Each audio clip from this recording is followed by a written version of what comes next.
এই রমজানে প্রতিদিন ছোলা বুট আর খেতে ভালো না, তাই ভিন্ন ধরনের একটা আইটেম নিয়ে আসলাম। খুবই মজাদার, খুবই হেলদি। খেজুরের গুড়ের শাহী ক্ষীরের পাটিসাপটা খেতে খুবই মজা। আশা করি রেসিপিটা আপনাদের ভালো লাগবে। সহজ রেসিপিতে আমি শেয়ার করছি আপনাদের মাঝে। আসসালামু আলাইকুম everyone, welcome back to my channel. সহজে তৈরি করে দেখাবো আপনাদের ক্ষীরের পাটিসাপটা পিঠা। খুবই মজাদার, তাও আবার খেজুরের গুড়ের মিশ্রণে অসম্ভব মজা হয়। আশা করি রেসিপিটা আপনাদের ভালো লাগবে। ভালো লাগলে চ্যানেলটি সাবস্ক্রাইব করে পাশে থাকবেন, বেল বাটনটি অন করে রাখবেন আমার ভিডিওর নোটিফিকেশন সবার আগে পাওয়ার জন্য। আর ঝটপট ইফতারিতে এটা বানিয়ে নিতে পারবেন, খেতে অসম্ভব মজা হয়। তো চলুন, প্রথমে রেসিপিটার জন্য আমি পাটিসাপটার ডোটা তৈরি করে নেব। এই জন্য একটা বলে নিয়ে নিচ্ছি 1 কাপ শুকনো চালের গুঁড়া। আমি এটা শুকনো চালের গুঁড়া নিয়েছি, আপনারা চাইলে ভেজাটাও নিতে পারবেন। দিয়ে দিচ্ছি 1/2 কাপ ময়দা, আমি এখানে 1/3 কাপ ব্যবহার করেছি। আপনারা চাইলে একটু বেশিও দিতে পারবেন। দিয়ে দিচ্ছি স্বাদ মতো লবণ, আর দিয়ে দিচ্ছি 2 টেবিল চামচ খেজুরের গুড়। এটা আমি মিহি কুচি করে নিয়েছি। দেখুন অনেকটাই শক্ত হয়ে আছে, পুরাটা গলে নাই। আমি এই প্রকার কোনো পানি ব্যবহার করতেছি না। তো এরপর দিয়ে দিচ্ছি 1/4 কাপের মতো চিনি, কিন্তু আমি চিনিটা কম দিয়েছি যেহেতু গুড় দিয়েছি। আমি 2 টেবিল চামচ চিনি দিয়েছি। আপনারা শুধু চিনি দিয়ে করলে 1/4 কাপ দিলে হবে। স্বাদ তেমন আপনাদের উপর ডিপেন্ড করে। আমি কিন্তু চিনিটা একটু কম খেতে পছন্দ করি, তার জন্য আমি অল্প পরিমাণে দিয়েছি। আপনারা আপনাদের স্বাদ বুঝে কম বেশি অ্যাড করতে পারবেন। এবার সবগুলো উপর আমি ভালোভাবে হ্যান্ড উইচ দিয়ে মিশিয়ে নিচ্ছি। মিশিয়ে নিয়ে নর্মাল পানি দিয়ে আমি একটা ব্যাটার তৈরি করব। ব্যাটারটা একেবারে পাতলা হবে না, আবার একেবারে ঘন হবে না। তো আমি অল্প অল্প পানি দিয়ে এটাকে ডোটা তৈরি করে নিচ্ছি। পানির মেজারমেন্টটা আপনি বলে নিন, আপনাদের থিকনেসটা দেখিয়ে দিব।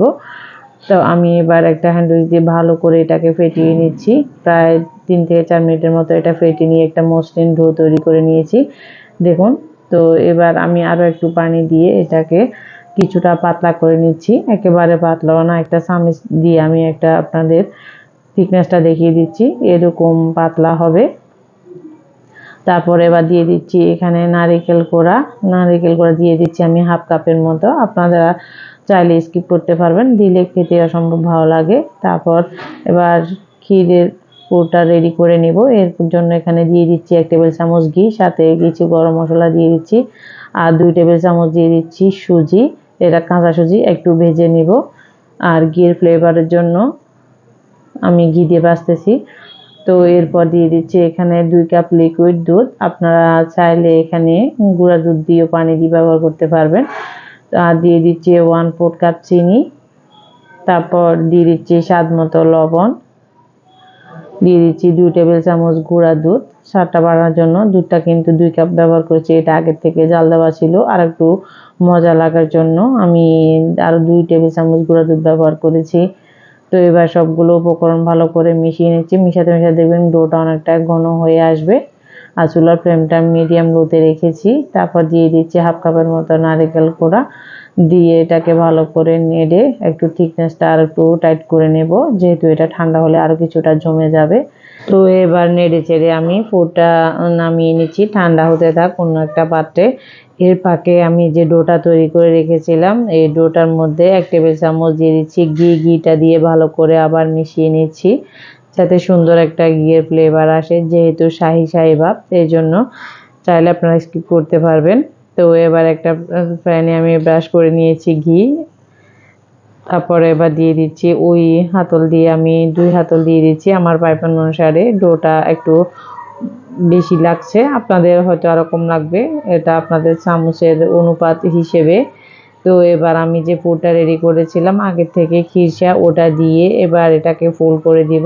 দেখুন কালারটা কত সুন্দর আসছে, এটা গুড় ব্যবহার করার কারণে।